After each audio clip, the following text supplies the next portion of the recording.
সত্য রাজনীতি কিভাবে আপনাদের মোবাইলে সামাজিক যোগাযোগ মাধ্যমে আপনাদের কাছে আসে না? ছাত্রদলকে ঘিরে বিতর্ক যেন থামছেই না। তবে এবার যোগ হয়েছে ছাত্র শিবির সহ আরো কয়েকটি সংগঠনের নামও। রাজনৈতিক অবস্থান বা কর্মসূচি নয়, আলোচনার কেন্দ্রবিন্দুতে এসেছে বানান ভুল। সামাজিক যোগাযোগ মাধ্যমে ছড়িয়ে পড়া একটি ছবিতে দেখা যায় একটি ব্যানারে ডেস্ক শব্দটি ভুল করে ডেস্ক লেখা হয়েছে, আর এটিকে ঘিরেই শুরু হয়েছে তুমুল ট্রল, মিম আর সমালোচনা। ঘটনাটি ঘটেছে টাঙ্গাইলের সরকারি সাদত কলেজের একটি ব্যানারে, আর এই ছোট একটি বানান ভুলই এখন বড় আলোচনার বিষয় হয়ে দাঁড়িয়েছে। অনেকেই প্রশ্ন তুলেছেন, শিক্ষা প্রতিষ্ঠানের সঙ্গে সংশ্লিষ্ট সংগঠনগুলোর এমন অসাবধানতা কতটা গ্রহণযোগ্য।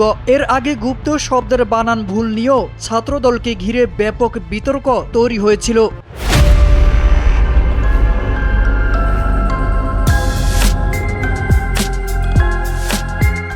সেই ইস্যু শুধু অনলাইন সমালোচনাতেই সীমাবদ্ধ থাকেনি, বরং তা মারামারি, সংঘর্ষ, এমনকি থানা পর্যন্ত গড়ায়। তবে নতুন করে আলোচনায় আসা এই ডেস্ক বানান বিতর্কে একটি ভিন্ন দিক তুলে ধরেছে রিউমার স্ক্যানার। তাদের দাবি, বানান ভুলের এই ঘটনা শুধু ছাত্র দলের মধ্যে সীমাবদ্ধ নয়। জাতীয় ছাত্র শক্তি, ইসলামী আন্দোলন বাংলাদেশ, বাংলাদেশ ছাত্র অধিকার পরিষদ এবং বাংলাদেশ ইসলামী ছাত্র শিবিরও এই ডেস্ক বানান ভুল করেছে।